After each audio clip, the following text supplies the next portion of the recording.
first computer, actually. But then everyone made fun of me for being the person with the iPad. Okay. And I learned my lesson. And now everyone has iPads.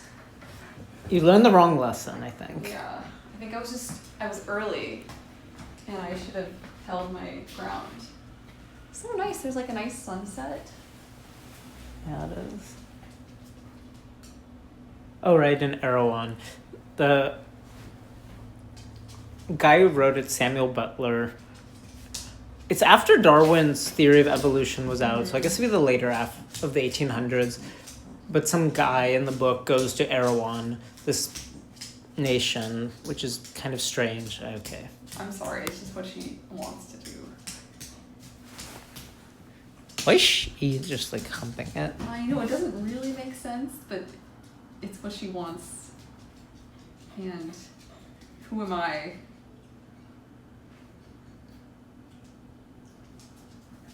So what,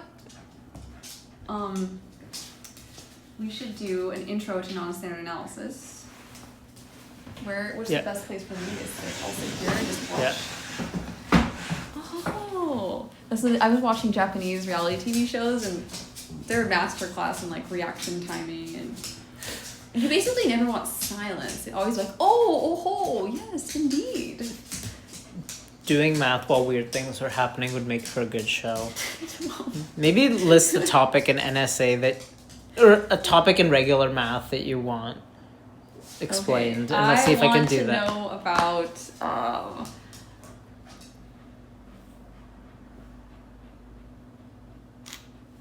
okay, calculus, epsilon delta rule. What is the NSA equivalent of epsilon delta rule if you can't have those things just magically go to infinitely small? Okay, that's a good one. Continuity.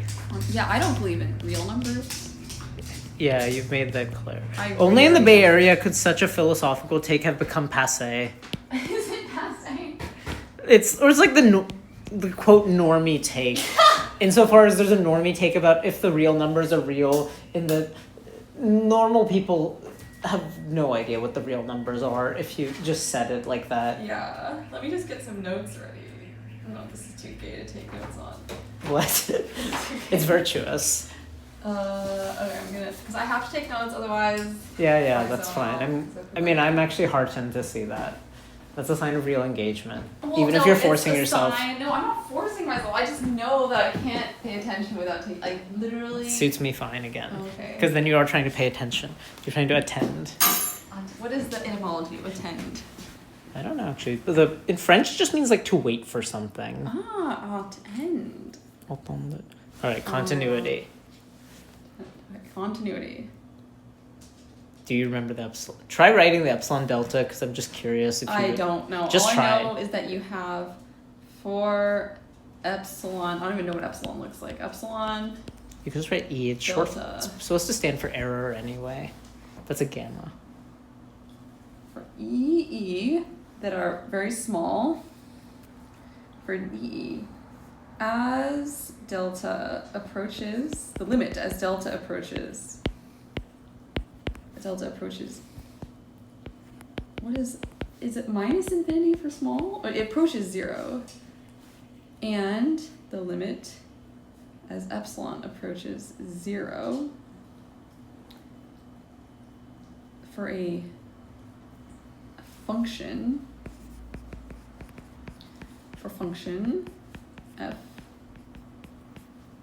the integral of f. Okay, here. Don't know. Here's a definition. The epsilon delta one. In fact, there's the epsilon, there's the delta.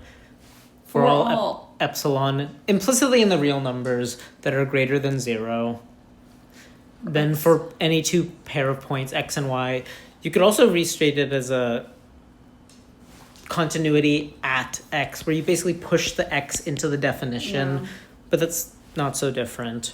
Dist. The distance between 2 points. I usually write that instead of just the absolute value of x minus y, although that's how you actually compute the distance, because it's supposed to be more conceptually clear. Are you recording? You gotta record this. It is recording. Okay. That's what the red is. Okay. The dist of And it's recording voice too? Yes. Okay, f of x, f of y. Why do we care about dist f of x, f of y? So we know that the distance between x and y is less than or equal to or less than? Strictly less than, but it doesn't really matter. Okay, we have this is continuity.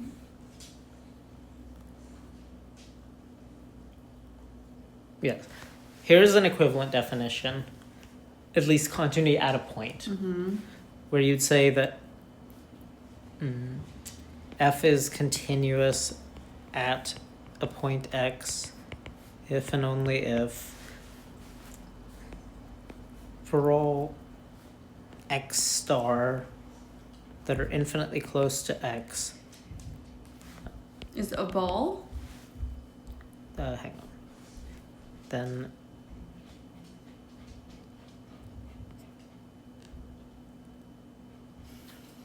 I'll write this in two ways, actually, to make this a bit clearer.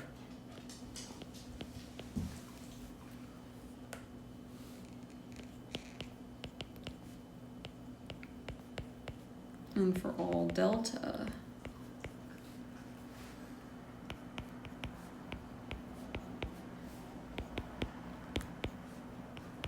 Okay, these are equivalent. F of x is approximately equal to f of x. Yeah, where the squiggly means is infinitely close to. The difference of their absolute value is infinitesimal.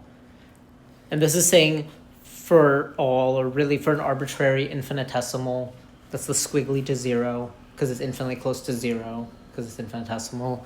Then this is saying, like, if you had... This epsilon is basically the h you see whenever you do a derivative. Yeah. Yeah. Why do they use h? I forgot.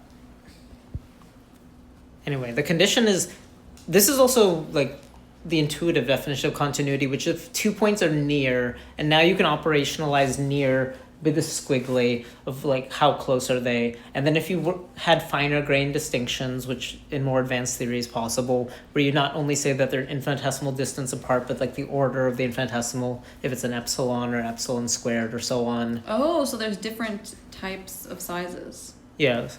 Okay, a slight excursion. This is, you can basically take the same property but scale it up to get a different definition, which also shows up in the study of coarse geometry, and it's the definition of boundedness. Boundedness.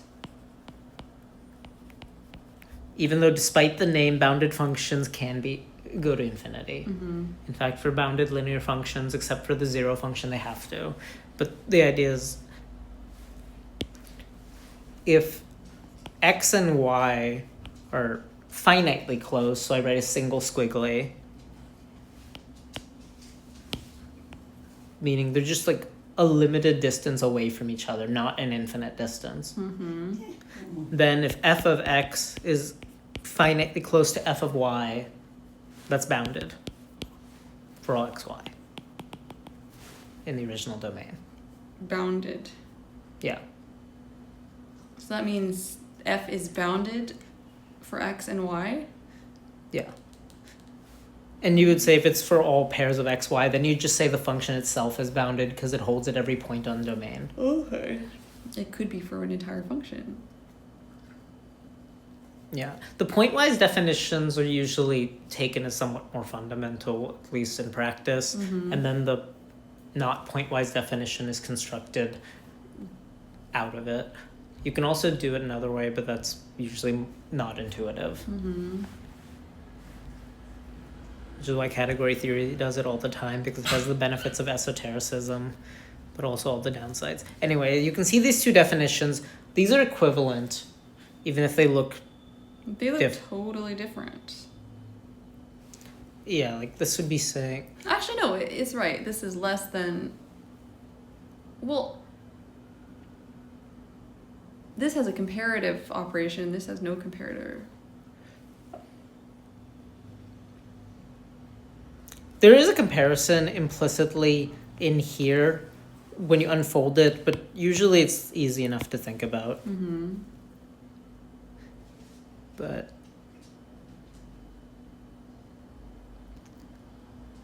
like this is saying more intuitively that like this whole for all epsilons, if you can make some error small enough, and then really for all epsilons smaller than a given one, and for all points x and y, like there's some delta, there's some number, a distance apart you can find x and y, so you can bring them close together. So that, which is aka the inputs are close. So this bit is like this bit. Yeah. And then this bit is like this bit. This less than thing is basically used to force the size of f and y to stay small. Wherever people say small, you can use infinitesimal, even if it's just an approximation. Just in like everyday literature. Same with large. You can imagine something being large as being infinitely bigger than something else. Okay, that's... See how these definitions have the same structure, except, yeah, this one is just of infinitesimal closeness, and this is a finite closeness. Oh, this is infinitesimal close, and this is finite. Yeah, close. that's why it's like approximately. In fact, I'll write 3 squiggly signs is approximately exactly defined equal to, because an infinitesimal is close to the thing that it's, well, close to, even in the properties it has. But LaTeX doesn't have the triple squiggly typesetting, so that's a notation I made up. So, what is the formal definition of... What's the formal relationship between the 3 squiggles and the 1 squiggle? Different levels of scale, but same comparison. Like, this is saying that at the infinitesimal scale, 2 things are close. This is saying at the finite scale, 2 things are close. And you could probably just have some hierarchy of these that would have even coarser definitions. Like, they can be infinitely close, but only up to a certain type of infinity. But this is more than enough. So this is the epsilon delta. Now, using this definition, prove that x squared is continuous. Oh my gosh, I have no idea where to start with this. Start with an arbitrary point definition, we need to prove that x squared is continuous at some point p. At point p. Well. And you also in here, I should have been more clear about this. The assumption in here is that x itself is a standard point. Oh, x is a standard point. Well, here. this, yeah, but I mean here x is a dummy variable, so really p is a standard point. So standard point Just like an ordinary real it's number. ordinary real number. Not infinite in particular, which is why I'm bringing this up. Because if you, in fact, try this out for infinite stuff, you will see. Okay, so we have x squared, and we want to say x squared dummy variable is continuous at standard point p. So Well, start plugging stuff in. gotta plug in. Well, how do we make the p star? Can we put p plus star epsilon? Like for all x star, like p star is just some point that you know it's infinitely close to p, although it's not equal to p. Because I mean, it could be, but then the definition is trivial. But whatever.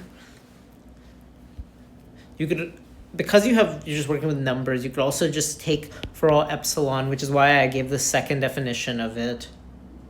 It's like the definition of a derivative of like 2 forms.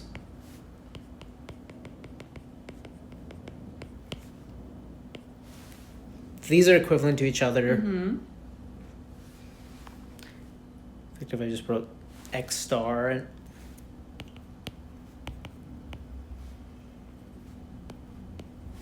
now they really do look pretty much the same, except this is testing something beyond just continuity. Because I mean I'm dividing. Then you just have to confirm that, well, this function evaluated at p, which is just p squared, is infinitely close to p star squared, and so you do want to use the basic fact that you can write p star as being equal to p plus some infinitesimal, which you don't really know anything about other than it's infinitesimal.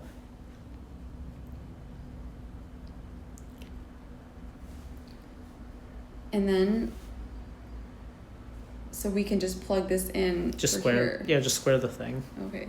So that means it's equal to P plus epsilon squared. So we should do P squared plus 2P epsilon plus epsilon squared. Epsilon squared is basically epsilon, right?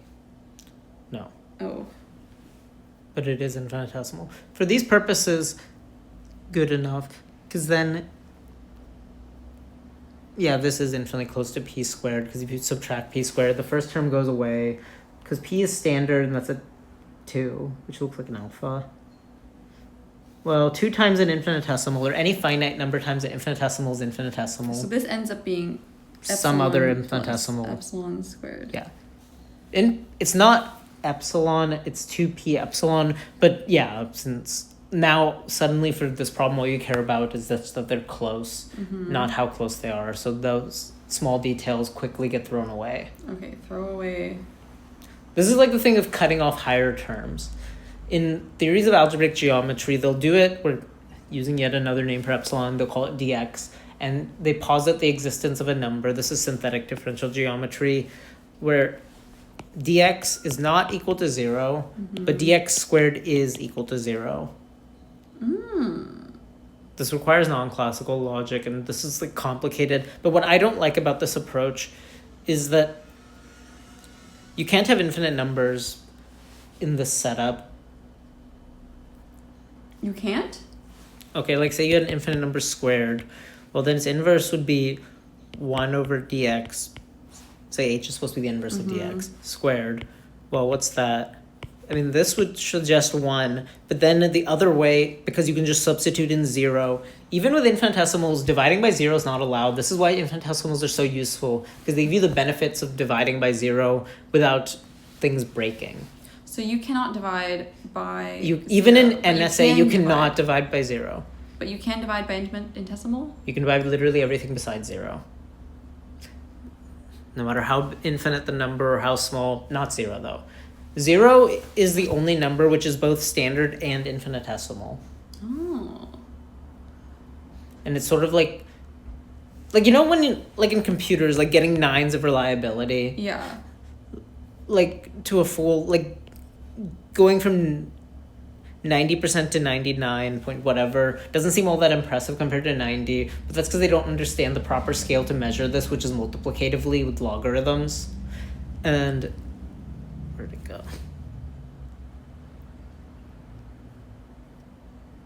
Times scale. Damn, I had a point with this. What was the? That's okay. So we had the 2PE. There was synthetic differential geometry and non-classical logic, which is required. Not useful. But why are we dividing by 0 again? Oh, right. I'm saying that this is why synthetic differential geometry isn't good, because it introduces scenarios like this where you get divide by zeros. In NSA, that will not happen. Why would we have to divide by dx squared in synthetic differential geometry? I have no idea. The point is, why would you? Because it came up. Okay, it came up, and this is bad. Yeah, because it's divide by 0. Yeah. But NSA makes everything good. Like, the point I'm trying to get here is that NSA provides over other approaches, mostly the infinite numbers. There's lots of approaches to infinitesimals, which all work basically fine. In fact, let's use this dx squaring rule to check continuity for square. Well, then it would be x plus dx squared. I mean, you just get the same deduction as here, except then you would actually cut off the last term because it'd be exactly 0. Okay, so you can actually cut off in standard analysis, you can cut it off, but in non-standard analysis, you cannot cut it off. This is also a synthetic differential geometry is not, well, standard. It's like it's also a niche field. Is it fake and gay, like the cross product, or is it... It's better than the cross product, is it just cucked, law cucked rule cell? It is kind of cucked. Okay, it's cucked, okay. It's also for people who want to do geometry without ever looking at a picture. Oh. Which, yeah.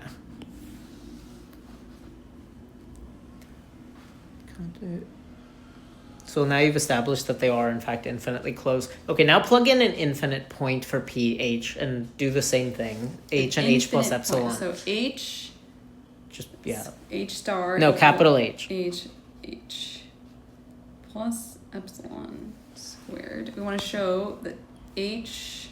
Well, you just want to just compute it. Okay, first H. So this is it. Just let epsilon be exactly 1 over H just to get the idea across.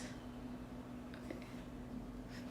Like H and epsilon in this case have the same order as each other, but, in reverse. Because one's big, one's small. Okay, so they're the same type of thing. Yeah, this is like, you could say this exists at level 1 and this is level -1. Because if you wrote them as polynomials in H, well then H is H to the 1 and epsilon would be 1 over H, or roughly. Times a constant anyway. Okay, so these H's cancel and we just get 2. So we get H squared plus 2, and this is like Really tiny. Plus 1 over H squared. H squared. So which this you is bad, right? Because it's 2. Yeah, suddenly it's discontinuous. Out at infinity, it's ripped some points apart. And in fact, if any polynomial except for a linear polynomial will do that. Mm. In fact, do it for a linear polynomial. The formula is ax plus b, and then evaluate it at h and h plus epsilon. X plus b, evaluated at h, and then at h plus 1 over h or Sure, epsilon? whatever, 1 over h.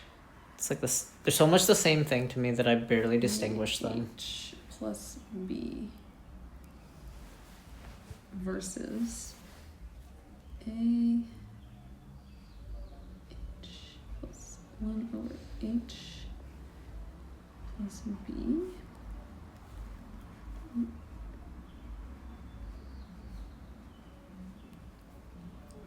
So a over h, that should be pretty infinitesimal, right? Yeah. So the h, this is... The b's should cancel too, because there are b's on both. Okay, so b's cancel. H cancels. H cancels. A cancels. So Wait. it does work. Yeah, if it's linear. If the power was any higher, then suddenly it wouldn't, because you wouldn't be able to kill... This middle term would become problematic. H works.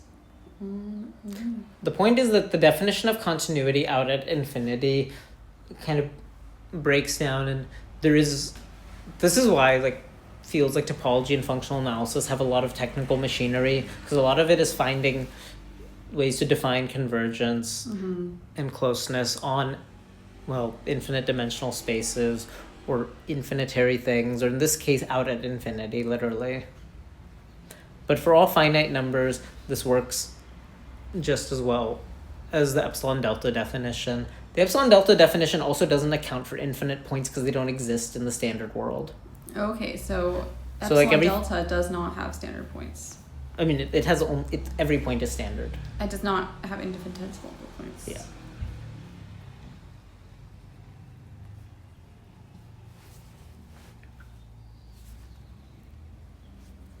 And I'll cover one more concept then we can be done, which is the idea of convergence to a limit at all. Let me just grab my paper.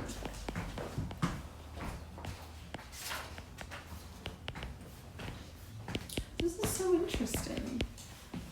I really feel like this is a good primer for non-standard analysis. What is it? Convergence to a limit.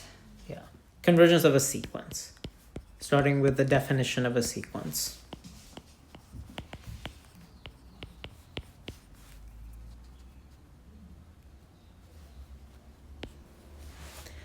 It's a...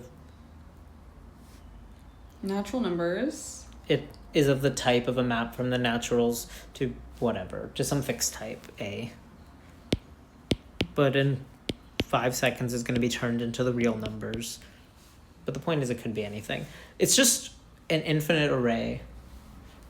Because that's why it's a map on the natural. So it has to specify where every natural goes. So it's it's a sequence.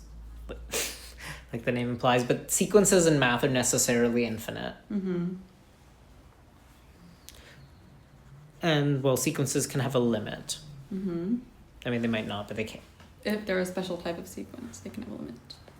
Yeah, the standard definition, you'd say that some sequence x sub n converges to a limit L if and only if, what was it?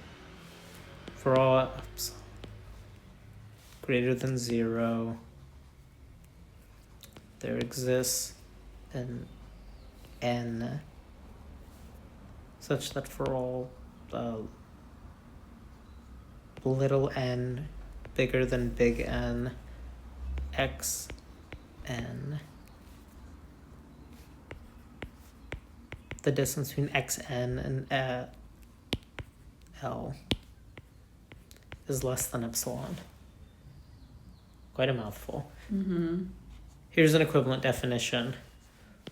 For all infinite indices n, the extension of the sequence to non-standard indices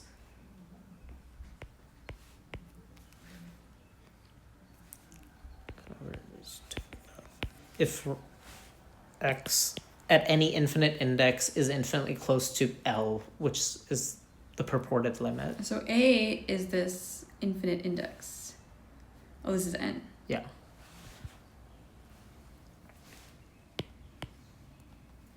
Really? So these definitions are equivalent? Yes. Because it's saying that this definition is saying that for any error bound, no matter how small, there's some index n, big N, after which, for all indexes, you will always have this. That the terms, or in this case, and any term in the tail, and this is the tail,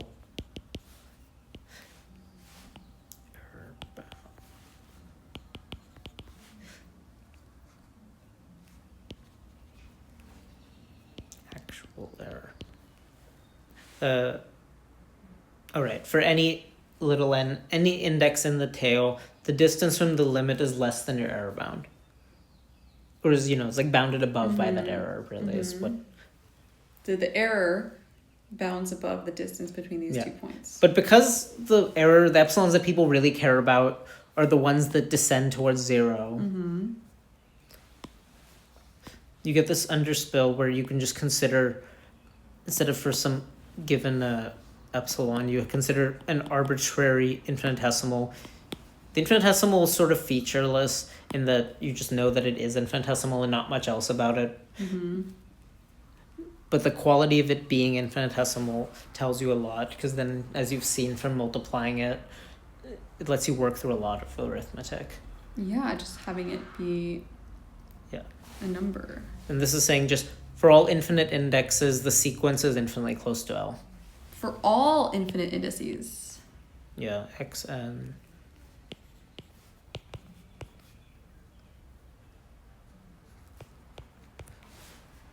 What if it's like, a sequence that's like up and down, boop, beep, boop, yeah, that kind of thing. Well, that's not convergent then. No, that is converging as you're doing. Oh, if it just goes up and down strictly. Yeah.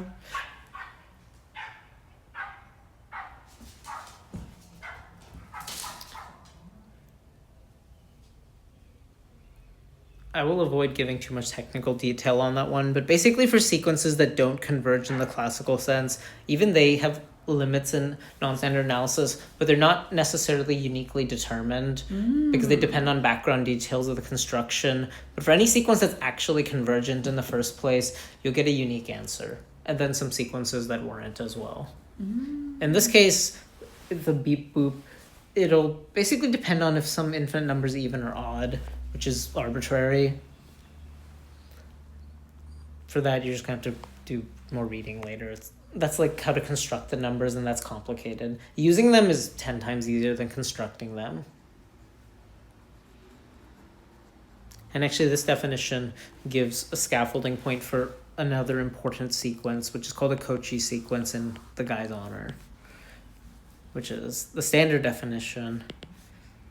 For all epsilon greater than 0, there exists big N, such that for all m and little n greater than that index, the sequence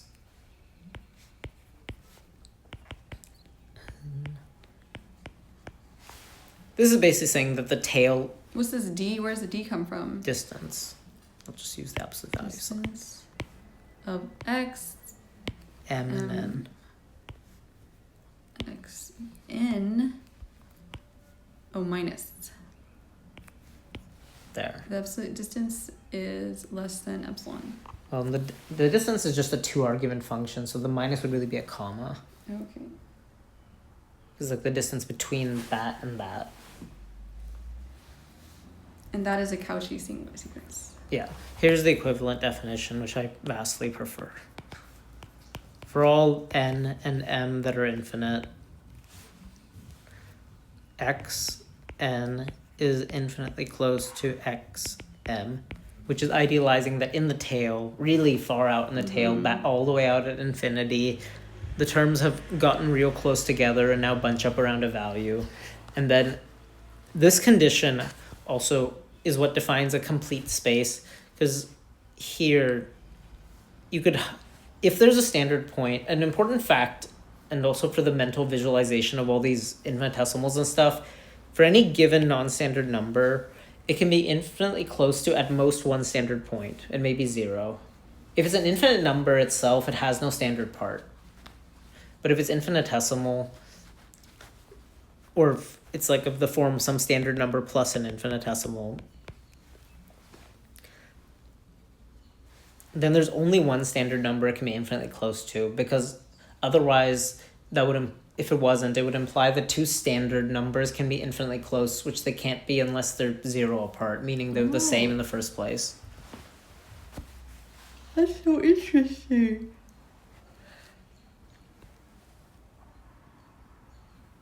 Yeah, so all these terms have gotten closer together, and if the standard point that they're infinitely close to is actually in the set, you say it's complete.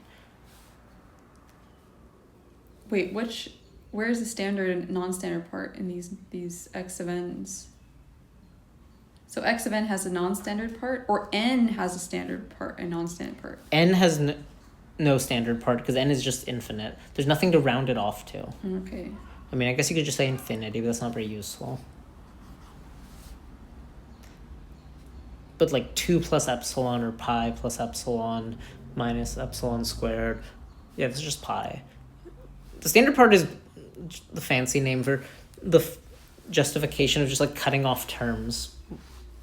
Okay, cutting off terms. Yeah, it's rounding it off to, well, the standard part.